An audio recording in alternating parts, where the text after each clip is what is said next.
안녕하십니까. 자, 이번에 하실 내용은 이제 지난 시간에 했던 내용에 이어서 205페이지 이제 조직 구조 모형입니다. 자, 5가지 모형이 있는데 이건 시험 문제 많이 나와요. 별표 3개 해두시고. 자, 먼저 이제 기능 구조, 대표적인 기계적 구조라 그랬죠. 그러면 여기 이제 예를 하나 드리면요, 이런 겁니다. 여기 이제 어떤 회사가 이렇게 있어요. 전자회사라고 가정을 하고 RG전자다. 근데 여기 수많은 역할들이 존재하겠죠. 역할들이. 근데 이제 이게 아직 조직으로 만들어져 있지 않은 상태예요. 그래서 이제 여러분들이 이 회사 사장님이다라고 가정을 하고 이걸 이제 조직으로 만들어야 돼. 즉 오거나이징을 해야 돼요. 오거나이징을 해야 되는데 어떤 방식으로 오거나이징을 할 것이냐. 첫 번째, 기능 구조 방식으로 만들 수가 있어요. 자, 이 RG전자에 있는 수많은 역할들 가운데 자, 일반적으로 조직이 수행하는 기능들이 있어. 기능들이 뭐 대표적으로 인사 기능이 있고 격리 기능이 있고 뭐 생산 또는 뭐 마케팅 이런 기능들이 있죠. 자, 그러면 이 여러 가지 이 수많은 역할들 가운데요, 인사와 관련된 역할들은 하나로 묶어요. 그래서 인사부에다가 배치를 해. 그 다음에 격리와 관련된 역할들은 하나로 묶어서 격리부. 그리고 이제 생산과 관련된 기능을 수행하는 역할들은 생산부. 자, 이렇게 이제 부서를 만드는 거죠. 자, 그래서 이제 인사부에는 오직 RG전자 인사 기능만을 담당을 해요. 자, 그 다음에 이제 요 인사부를 또 분업을 시켜. 그리고 이게 이제 뭐냐 하면, 이걸 이제 흔히 말하는 분업의 원리라 그러죠. 그래서 이제 요거를 구체적으로 보면 기능 분립주의라 그래요. 기능 분립주의. 기능별 분업을 하는 거야. 기능에 따라서 분업을 하는 거죠. 자, 그 다음 이제 인사부를 또 분업을 시켜요. 어떻게? 인사부 내에 보면 이제 직원들의 복지를 담당하는 복지과가 있고, 또 이제 직원들의 근무를 담당하는 근무과가 있죠. 이런 식으로. 그 다음에 복지과를 또 분업을 시켜요. 복지과 내에 보면 뭐 4대 보험을 담당하는 파트가 있고, 기능이 있고, 이제 직원들에게 대출 같은 거 알선해주는 복지 차원에서. 그래서 이제 4대 보험계, 대출계. 자, 그 다음에 4대 보험계를 또 분업을 시켜요. 뭐 국민연금 담당자, 고용보험 담당자, 건강보험 담당자, 뭐 산재 담당자, 이런 식으로 분업을 하면, 자, 밑으로 가면 갈수록 역할들이 잘게 쪼개지겠죠? 그래서 마치 거대한 기계의 부속품 같은. 그래서 이제 최종적으로 이 꼭대기에는 누가요? 이제 사장님이 이렇게 존재하죠. 이렇게 해서 이제 조직을 만들면 마치 조직이 거대한 피라밋 형태의 조직 형태를 지니고, 이제 밑으로 가면 갈수록 이제 피라밋의 벽돌 한 장, 기계의 부속품처럼 직무 범위가 점점 좁아지죠. 그러니까 국민연금 담당으로 이렇게 분업이 점점 심화되니까 그에 따라서 계층의 수도 많아지고. 그래서 이 기능 구조가 대표적인 기계적 구조입니다. 자, 그래서 동그라미 1번 기능 구조요. 기능 분립주의다 체크하시고. 자, 출처요. 조직 전체의 업무를 뭐별로, 같은 기능별로 묶어서 부서를 만든 구조입니다. 계속해서 동그라미 1번의 두 번째 줄 줄침 부분. 이 기능 구조는 수평적인 조정의 필요성이 낮을 때에다 동그라미 하세요. 이 기능 구조는 수평적인 조정이 잘 안 되는 구조예요. 왜 그러냐 하면 기능별 분업이라 그랬죠. 기능별 분업을 하다 보니까 인사부는 오직 인사 기능만, 격리부는 오직 격리 기능만 전담해서 자신의 업무에, 자신의 기능에 메모리 돼서 자신의 중요성만을 부각시킴으로써 서로 분업에 의해 나눠진 부서와 부서가, 업무와 업무가 이렇게 서로 대립하려고 하는 성향을 가져요. 이거를 뭐라고 하냐면 영어로 섹션. 섹션이 부분이죠. 부분. 전체가 아니라. 인사부는 인사부의 목적과 기능, 이익만을 추구하는 거죠. 경리부는 오직 경리부의 목적과 이익만을 추구함으로써 분업에 의해 나눠진 부서와 부서가 서로 대립되려고 하는 부분적인 이익만을 추구함으로써 이런 거를 섹셔널리즘, 할거주의라 그래요. 할거주의. 그럼 할거주의 왜 생겼어요? 시험 문제도 나왔지만 분업 때문에 생긴 거죠. 분업 때문에. 기능별 분업을 하다 보니까 할거주의가 생기는 거예요. 이렇게 할거주의가 나타나면 분업에 의해 나눠진 부서와 부서가 업무와 업무가 조정을 잘 못하게 되죠. 이렇게 되면 자, 부서들 간에 조정이 어려워지니까 조직 전체적으로 변화하는 환경에 신속하게 대응하기가 어려워져요. 자, 그래서 기능구조는 동그라미 1번의 두 번째 줄 꼭 기억하세요. 수평적 조정의 필요성이 낮을 때 효과적입니다. 왜? 할거주의 때문에. 그래서 미리 보시면, 넘겨보시면 206페이지요. 기능구조의 장단점에서 단점 중요합니다. 동그라미 1번 꼭 기억하세요. 기능분립주의 동그라미 하시고 할거주의 동그라미 하세요. 기능분립주의가 분업이라 그랬죠. 분업에 따라서 할거주의가 나타남으로써 인하여 다음에 끊고, 자, 이렇게 할거주의가 나타나면 부서들 간에 뭐가 잘 안 돼요. 수평적인 조정이나 협조가 잘 안 돼요. 이렇게 되면 세 번째 줄, 부서들 간의 협력과 조정이 요구되는 변화하는 환경에 민감, 둔감하게 돼요. 그 표 바로 밑에 할거주의 내용이죠. 그래서 두 번째 줄 할거주의가 발생하는 가장 근본적인 원인 동그라미 하시고, 동그라미 1번은 분업과 전문화는 기억을 해두세요. 자, 돌아오시면 그래서 앞 페이지 205페이지 하단에, 자, 그래서 기능구조는 수평적인 조정의 필요성이 낮을 때 효과적인 구조고, 세 번째 줄 끝부분에 대신요 어떤 장점이 있냐면 기술적인 전문성의 장점은 갖고 있어요. 그러니까 이제 RG전자 전체에서 인사기능은 인사부에서 집중적으로 수행을 하죠. 이렇게 함으로써 인사와 관련된 기술, 전문성을 높이는 데는 장점이 있죠. 자, 그래서 동그라미 2번 보세요. 기능구조는 집권적 집권화되어 있고, 이제 자, 분업과 전문화의 정도가 높으니까 수평적 분화의 정도가 심하죠. 그래서 밑으로 가면 갈수록 직무 범위 점점 좁아지죠. 그래서 좁고 전문화된 직무, 기계 부속품들 간의 협조가 잘 안 되죠. 그래서 부서 간 팀워크가 적게 요구되는 대표적인 기계적 구조가 기능구조입니다. 자, 넘겨보시면 이제 표에 정리가 되어 있는데 장단점, 기능구조의 장점에서는 동그라미 1번 기능 내에서의 규모의 경제를 추구한다 체크해 두시고, 그 다음에 이제 가장 큰 장점이 기술적인 전문성을 발전한다 그랬죠. 자, 단점은 1번이 중요합니다. 이렇게 알아두시고, 자, 이러한 기능구조의 단점, 할거주의로 인한 수평적인 조정과 협조가 잘 안 된다라고 하는 이런 기능구조의 단점 때문에 나온 조직구조가 두 번째 사업구조예요. 사업구조. 그래서 이제 이번에는 기능이 아니라 RG전자에서 만들어내는 산출물이 있죠. 산출물을 단위로 조직을 만들 수가 있거든요. 이게 사업구조입니다. 예를 들어 RG전자는 전자회사죠. 전자회사다 보니까 어떤 산출물을 만들어요? 반도체를 만들고 핸드폰을 만들고 뭐 등등. 자, 이렇게 자, 사업구조는 여기 있는 수많은 역할들 가운데 반도체와 관련된 역할들은 전부 다 하나로 묶어요. 그래서 반도체 사업부를 만들어.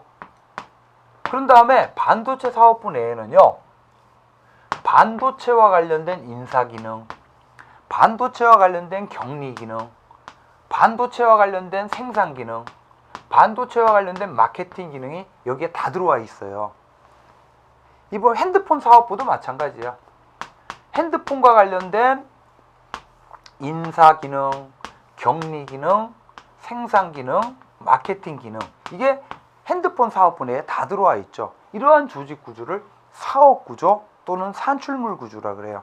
그러면 이 사업구조, 산출물구조를 만드는 가장 큰 이유는 바로 무엇이냐면요, 이것 때문이에요. 이렇게 사업구조를 만들면 반도체 사업부 내에서 이 기능적 단위들 간의 조정과 협조가 훨씬 더 원활해져요.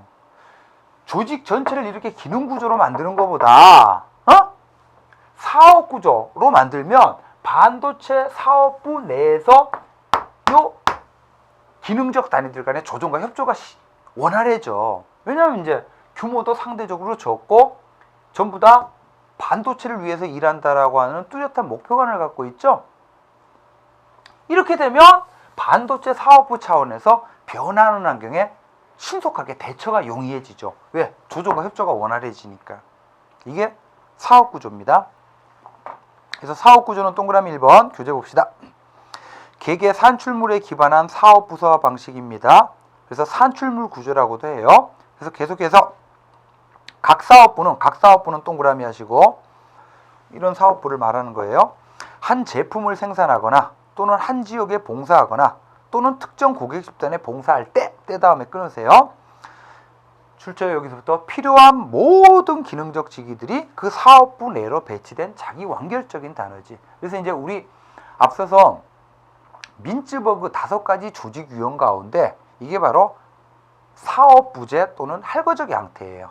여러분 아까 봤던 기능 구조 있죠. 기능 구조는 민츠버그 5가지 유형 가운데 기계적 관료제 있죠. 이게 바로 기능 구조입니다. 사업 구조는 민츠버그 조직 유형 가운데 사업 부재 또는 할거적 양태입니다. 자, 동그라미 2번. 사업 구조를 만드는 가장 큰 이유 꼭 기억하세요. 사업부 내 기능 간 조정. 사업부 내 다음에 끊고 기능 간 조정 동그라미 하시고 사업부 내의 기능 간 조정이 극대화돼요. 그래서 사업부 차원의 변화하는 환경에 신축적이고 대응적이죠. 그리고 바로 밑에 줄 기능 구조는 맨 꼭대기에 권력이 집중되어 있는데 사업 구조는 사업부별로 권한이 부여가 되어 있죠. 그래서 기능 구조보다 훨씬 더 분권적입니다. 자, 표 안에 보시면 장점 보세요. 장점은 동그라미 1번이 중요해요. 이미 했던 내용인데 사업부서 내의 뭐가 쉬워져요? 기능 간 조정이 쉬워져서 사업부 차원의 변하는 환경에 신속하게 대응이 용이하다. 근데 단점 보시면 동그라미 2번 보세요. 사업부 내의 조정은 쉬워지죠. 근데 어떤 문제가 있냐면 독자적으로 운영되는 사업부들 간의 조정이 또 어려워지는 거지. 반도체 사업부하고 핸드폰 사업부 간의 조정이 어려워지는 거죠. 자, 이런 문제. 자, 이번에는 오른쪽 페이지요. 207페이지. 자, 매트릭스 구조, 행렬 구조라고도 하는데 이런 겁니다. 여러분, 기능 구조는 수직적인 계층제의 성격이 강하죠. 사업 구조는 사업부별로 독자적으로 운영되는 수평적인 성격이 강해요. 그래서 이 수평적인 사업 구조를 그대로 들어가지고 수직적인 기능 구조 위에 포개버리면 이게 바로 수직적, 수평적으로 형성되는 행렬, 매트릭스가 돼버려요. 그래서 일단 매트릭스는 동그라미 1번 수직적인 기능 구조 와 다음에 끊고 수평적인 사업 구조의 화학적인 결합이다. 이렇게 알아두세요. 그래서 이 두 개를 합한 거예요. 합한 거. 그래서 네 번째 줄이네요. 이 행렬 구조는 매트릭스 구조는 행렬, 수직적인 기능 구조, 그리고 수평적인 사업 구조. 수직자 기능 구조는 아까 어떤 장점이 있었어요? 기능별 분업에 의해서 기술적인 전문성이라는 장점이 있었죠. 반면 사업 구조는 어떤 장점이 있었습니까? 사업부 차원의 신속한 적응성이라는 장점이 있었죠. 이 두 가지 장점을 동시에 둘을 합함으로써 그래서 기능 구조의 기술적인 전문성, 이제 사업 부서의 신속한 대응성이라는 이제 장점을 이제 동시에 확보하기 위해서. 그래서 동그라미 2번 보시면 이 매트릭스 구조의 가장 중요한 특징을 하나 꼽아라 그러면 행렬, 가로 세로로 엮어지다 보니까 이원적인 권한 체제예요. 이원적인 권한 체제. 그래서 쉽게 말해서 조직 구성원은 자, 여러분 그림 보시면 인사부, 제조부, 격리부 이렇게 만들어진 거는 뭡니까? 이거는 기능 구조예요. 그 다음에 이제 생산물 1 사업부, 생산물 2 사업부 이렇게 만들어진 건 사업 구조거든요. 그 밑에 이제 동그라미 조직 구성원들은 자, 인사부, 제조부, 격리부에도 속해 있죠. 기능 구조에도. 그리고 동시에 생산물 1 사업 구조에도 속해 있죠. 그래서 이제 이원적 권한 체제라는 게 특징입니다. 그래서 수직적으로는 기능 부서에서 시작되는 통제 권한이 흐르고 수평적으로는 사업부 차원에서 시작되는 조정 권한이 흘러요. 그래서 이원적 권한 체제예요. 그래서 동그라미 2번 세 번째 줄 명령 계통이 다원화되어 있다 체크하시고, 왜? 조직 구성원은 기능 구조에도 속해 있고 사업 구조에도 속해 있기 때문에, 그래서 기능 부서의 장도 인사부 부장도 상관이고 생산물 1 사업부 장도 상관이죠. 그래서 두 조직에 중복 소속되어 이제 두 명의 상관에게 보고하는 체계입니다. 자, 요게 이제 매트릭스 구조고, 그 밑에 표 보시면 매트릭스 구조의 장단점이라고 되어 있죠. 동그라미 1번 요것만 기억하세요. 한시적인 사업에 신속한 대처가 가능해요. 그래서 이제 예를 들어 그림에서 지금 생산물 1 사업부가 있고 생산물 2 사업부가 있죠. 그럼 만약에 생산물 3 사업부를 만든다. 그럼 어떻게 하면 돼요? 인사부에서 직원 1명 데려오고, 제조부에서 직원 1명 데려오고, 그림에서 격리부에서 제조 1명 데려와서 생산물 3 사업부를 바로 구성하면 되죠. 그리고 만약 생산물 3 사업부를 해체해야 돼. 그럼 어떻게 해요? 생산물 3 사업부를 없앤 다음에 구성원들은 기능 구조로 원대복귀 시키면 되죠. 이렇게 함으로써 한시적인 사업에 신속한 대처가 가능하고, 동그라미 2번 같은 얘기입니다. 이제 신축성과 적응성이 요구되는 불안정하고 급변한 환경에 적합한 거죠. 자, 매트릭스 구조는 단점이 있는데 가장 큰 단점이 1번이에요. 이중 구조죠. 이원적 권한 체제라 그랬잖아요. 이제 이중 구조다 보니까 권한과 책임 관계가 불분명해요. 이게 가장 큰 문제예요. 이래가지고 이제 개인에게 혼란, 갈등. 상관이 일단 둘이잖아요. 사업부장도 상관이고 기능부서의 장도 상관이고. 그래서 이제 내가 해야 될 역할도 둘이죠. 기능적인 역할도 있고 사업부적인 역할도 있고. 이런 식으로 이제 개인에게 혼란, 갈등, 좌절을 유발한다. 자, 이번에는 네 번째 봅시다. 요즘에 유행하는 이제 팀 구조인데요. 수평 구조. 네 번째입니다.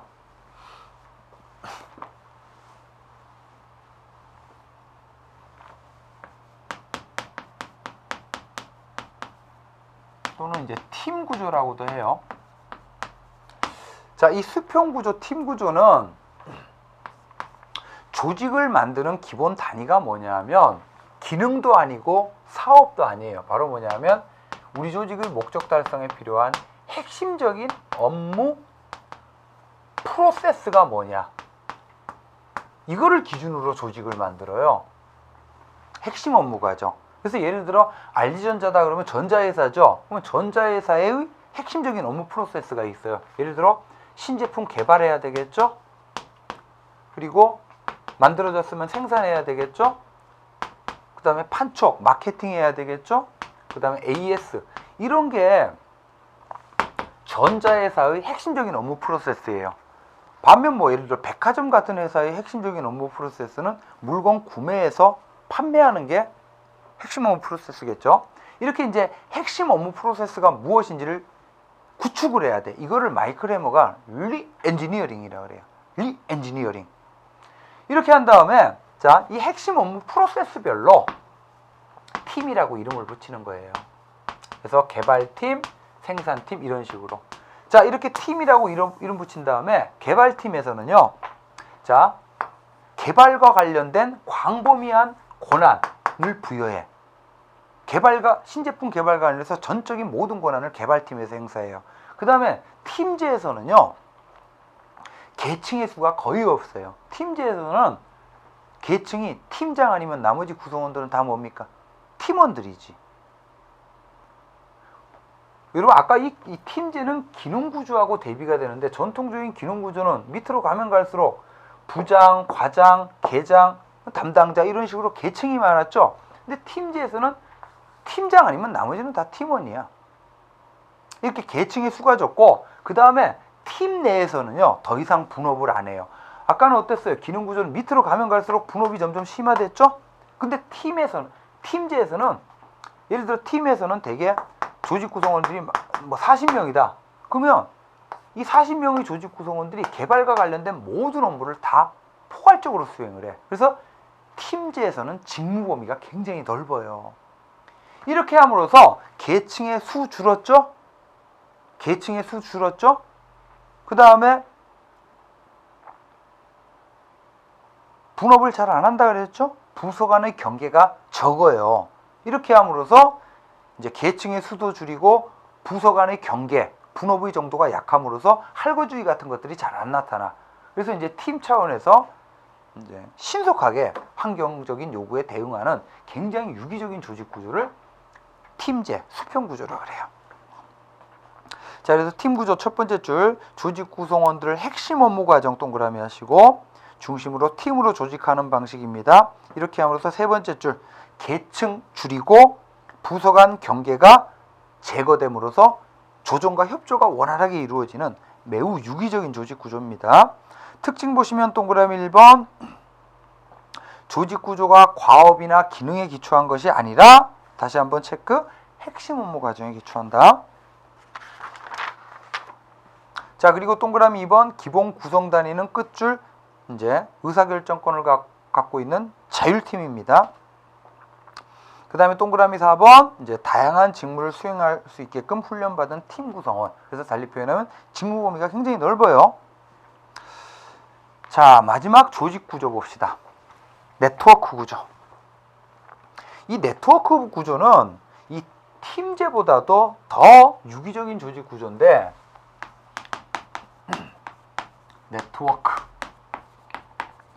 이 네트워크 구조에서는 조직을 만드는 기본 단위가 아까 수평 구조에서는 핵심 업무 과정이었죠. 여기서는 뭐냐 하면요, 여기서는 핵심 역량이에요. 자, 우리 조직의 목적 실현의 핵심적인 역량, 이걸 코어라고 봅시다. 예를 들면 애플이라는 회사는 핵심 역량이 뭡니까? 제품 만드는 게 아니에요. 판매하는 게 아니에요. 신제품, 뭐 아이폰과 같은 신제품을 개발하는 게 핵심 역량이거든요. 그래서 우리 조직은 오직 핵심 역량에만 초점을 둬요. 그리고 조직을 운영하는 데 필요한 부수적인 역량이 있죠. 뭐 판매라든지 마케팅이나 이런 것들은 전부 다 아웃소싱을 시켜. 외주를 줘요. 여러분, 이것도 역시 전통적인 기능 구조하고 대비를 되는데, 전통적인 기능 구조는 어떻습니까? 조직의 목적 달성에 필요한 핵심 역량, 비핵심 역량 다 조직의 직접 인력과 직접 부서로 수행을 했잖아요. 이렇게 하다 보니까 조직의 등치가 크고 규모가 크고 그만큼 환경 변화에 둔감하게 되거든요. 그래서 이제 네트워크 구조는 우리 조직은 조직의 목적 달성에 필요한 전략, 기획, 뭐 통제와 같은 핵심 역량에만 초점을 두고 조직을 운영하는 데 필요한 부수적인 역량들이 있죠. 이런 것들은 전부 다 아웃소싱, 외주를 줘요. 그런 다음에 IT, 정보통신기술이 오늘날 발달돼 있죠. 이 정보통신기술에 근거한 이제 연결망, 네트워크를 통해서, 즉 외부 기관들과의 계약 관계를 통해서 이제 조직을 운영하는 게 네트워크 구조입니다. 이렇게 하면 만약 조직 환경이 바뀌었어요. 그래서 이 A 기능이 필요가 없게 됐어. 그럼 어떻게 하면 돼요? 계약 끊으면 되죠. 그래서 우리 조직은 오직 이 핵심 역량에만 초점을 둬서 신축적으로 환경에 이제 적응하면서 대응할 수 있는 조직 구조. 그래서 208페이지 하단에 보시면, 자, 네트워크 구조 개념 중요합니다. 조직 자체 기능은 핵심 역량 동그라미. 이걸 위주로 합리화하고 여타 기능은 외부 기관들과의 계약 관계를 통해 수행하는 방식입니다. 그래서 여러분 네트워크 조직을 영어로 기억하세요. 할로우 조직이라고 돼요. 할로우. 지금 전통적인 기능 구조는 핵심, 비핵심 다 끌어안고 있었죠? 근데 지금 어떻게 해요? 네트워크 구조에서는 비핵심 역량은 외주를 줘버리죠? 그러다 보니까 조직 내부가 텅 비어간다 이거야. 그래서 할로우, 공동조직이라 그래요. 그래서 동그라미 2번 보세요.